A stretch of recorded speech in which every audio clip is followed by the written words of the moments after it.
everybody. My name is Macy Hudson, and welcome back to TAMU News.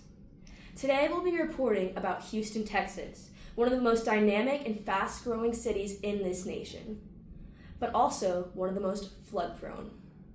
On today's segment, I'll be bringing in some up-and-coming geology specialists to talk about this subject with you.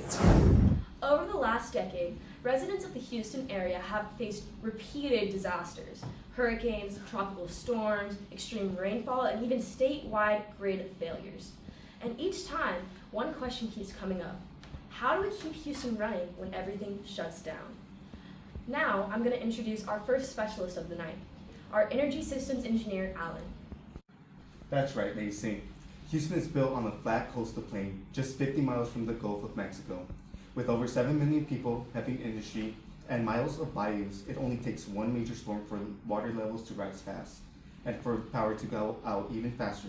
Tonight, our team is going to break down why this keeps happening, who it affects the most, and how renewable energy microgrids could change Houston's future.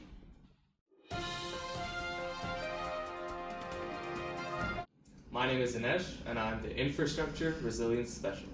My name is Hayden, and I'm the Climate and Weather Impact Analyst. My name is Zali, and I'm the Community Outreach Coordinator.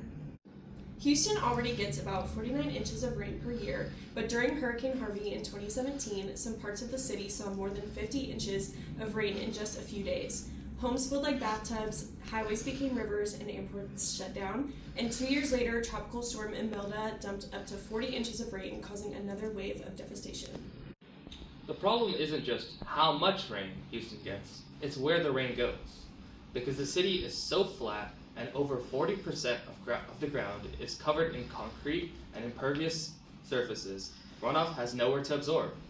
Water piles up, drainage systems get overwhelmed, and neighborhoods flood fast. And when that happens, the electrical grid, much of which sits in low-lying areas, fails almost immediately. And the communities that suffer the most are usually those with the fewest resources. Lower income neighborhoods are often built near floodplains or close to industrial facilities. When flood hits, they face contaminated water, mold, property loss, and long power outages. Some families are displaced for weeks or months, and many don't have flood insurance or the ability to rebuild quickly.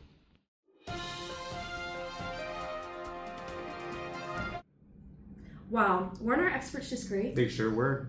It feels like every few years Houston gets hit with another once-in-a-lifetime storm. But as experts now point out, these events are no longer rare. They're becoming the new normal.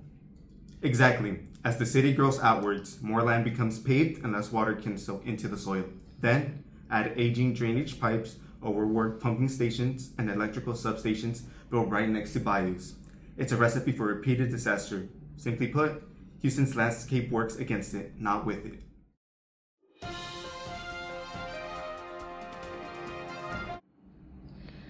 So our team asked this question: what if Houston didn't lose power during all those storms? What if hospitals, shelters, and entire neighborhoods could stay online no matter how bad the flooding is? That's where renewable energy microgrids come in. A microgrid is basically a small independent power network, usually made up of solar panels and battery storage, that can disconnect from the main grid during an outage. Instead of relying on a single centralized system, microgrids allow critical facilities to run on their own power supply. And Houston is a perfect place for solar storage. Even though the city gets storms, it is also having one of the highest solar potential ratings in the country. That means that batteries can charge quickly during normal conditions and then automatically kick in when a storm hits.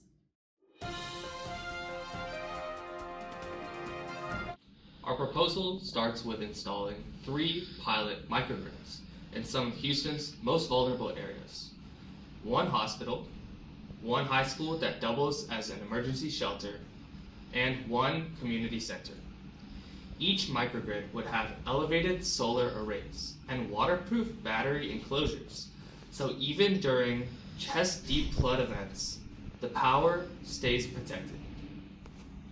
We'd partner with the City of Houston Resilience Office, TEEX engineers, and local energy companies like CenterPoint Energy. And FEMA's Hazard Mitigation Grant Program could help cover a significant part of the installation cost. We'd also start a public education program teaching residents how they can install smaller solar backed up systems in their homes.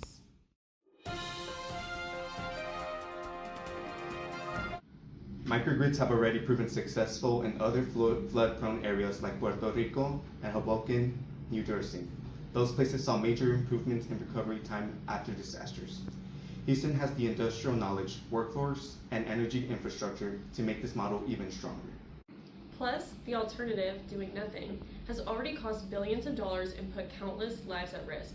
Every storm season ends in financial loss, health impacts, and long-term community displacement. This isn't a futuristic idea. It's a realistic next step in a city known for being the energy capital of the world.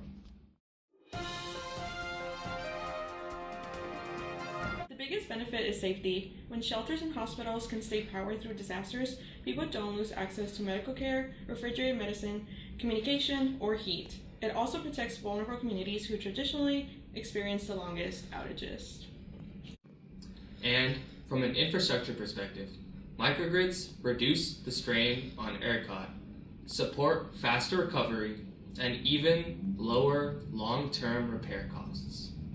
Less time spent in the dark means fewer businesses close, fewer schools shut down, and fewer families are displaced.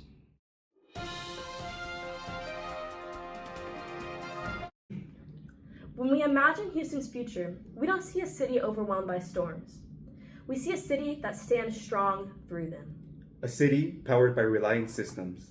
Protected by smart technology. Strengthened by community partnerships. And prepared, not just reactive. Thank you for watching, and thank you, Aggies. If you would like more information, you can check out our website that will be listed after this news segment. Thank you.